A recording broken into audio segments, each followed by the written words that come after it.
चाहिए, पिता के साथ कैसा व्यवहार करना चाहिए, पति के साथ कैसा व्यवहार करना चाहिए, पत्नी के साथ कैसा व्यवहार करना चाहिए, ये सामान्य व्यवहार का भी ज्ञान समाप्त हो गया। कलयुग में ज्ञान का स्तर इस तरह से गिर गया कि एक पुत्र को अपनी माँ के साथ कैसा व्यवहार करना चाहिए ये भी ज्ञान नहीं रहा स्वामी। पिता के साथ कैसा व्यवहार करना चाहिए ये भी ज्ञान प्रायः लुप्त हो गया। पत्नी को पति के साथ, पति को पत्नी के साथ कैसा व्यवहार करना चाहिए ये ज्ञान भी प्रायः लुप्त। अरे ज्ञान होता तो तलाक ही ना होता। क्या कहते हैं आप? तलाक किसकी कमी से होता है? ज्ञान है इसलिए तलाक होता है कि ज्ञान की कमी है इसलिए तलाक होता है? जोर से।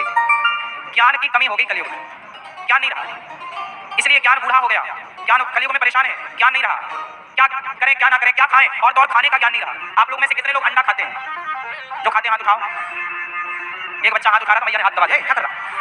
खाते हैं अपन लोग, सब कुछ बताना नहीं है। मैया भले ना बताओ, भगवान तो सब देख रहे हैं। अब मैया ने हिम्मत क्यों उठा लिया? चल अच्छा एक बात बताओ, आप लोग अंडा खाते हो? खाते हो तो खाते तो हो ही ना, झूठ क्यों बोलना? नहीं खाते? मैया खाती थी आप तो आज बस खा के नहीं आई है, आज नहीं खाई। अब सोचिए अंडा भी कोई खाने की चीज है क्या? हड्डियां कौन चबाता है? कुत्ता। हड्डी कौन चबाता है? जिन हड्डियों को कभी कुत्ते चबाते थे आज उन हड्डियों को आदमी चबा रहा है। कुत्तों को भी लग रहा है कि भाई हमारी जात का है ना, यहाँ क्या कर रहा है?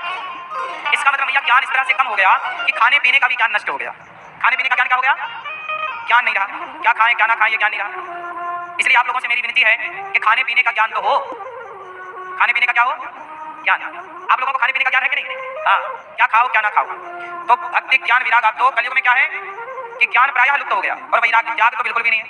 बूढ़े बूढ़े लोग जिनके जीवन में परम त्याग होना चाहिए वो भी जगत में उलझे पड़े हैं। त्याग की बड़ी कमी है। इसलिए जीवन में जितना त्याग होगा उतना जीवन सुखमय होगा।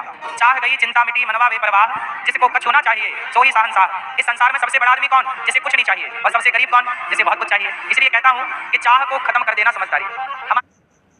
गांवों के विकास की दिशा अब गांव खुद तय करेंगे। विकसित ग्राम पंचायत प्लान्स के माध्यम से योजनाओं का हो चाहिए। इसलिए कहता हूँ कि चाह को खत्म कर देना समझदारी। हमारे ऋषि मुनियों ने क्या किया? अपने भीतर की इच्छाओं को ही समाप्त कर दिया। कोई कामना ही नहीं। पड़े हैं पेड़ की छाव में, वाह वाह रे मौज फकीरा की। मौज देखिए कि मिल जाए तो 56 भोग खाए, ना मिले तो चना चबाए, चना भी ना मिले तो मस्त। तो इच्छाओं के गुलाम नहीं होना चाहिए। आजकल आप लोग किसके गुलाम हैं? एक सज्जन बोले कि महाराज देखो हम चाय के बिना नहीं रह सकते, चाय के गुलाम। एक बोला हम सिगरेट के बिना नहीं रह सकते, सिगरेट का गुलाम। एक बोला कि हम शराब के बिना नहीं रह सकते, शराब का गुलाम। एक बोला हम गांजा के बिना नहीं रह सकते, गांजे का गुलाम। एक बोला कि हम स्त्री के बिना नहीं रह सकते, स्त्री का गुलाम। और एक बोला कि हम भगवान के बिना नहीं रह सकते, भगवान का गुलाम। आप बताइए किसका गुलाम बनना सही है?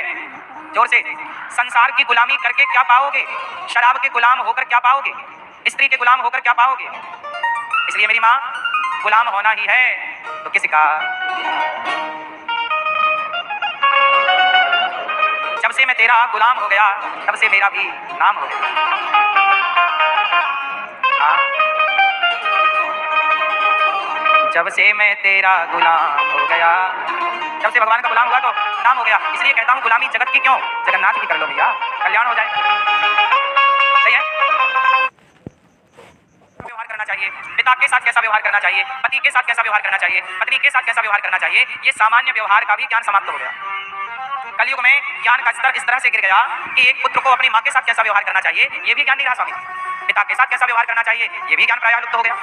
पत्नी को पति के साथ, पति को पत्नी के साथ कैसा व्यवहार करना चाहिए ये ज्ञान भी प्रायः लुप्त। अरे ज्ञान होता तो तलाक ही ना होता। क्या कहते हैं आप? तलाक किसकी कमी से होता है? ज्ञान है इसलिए तलाक।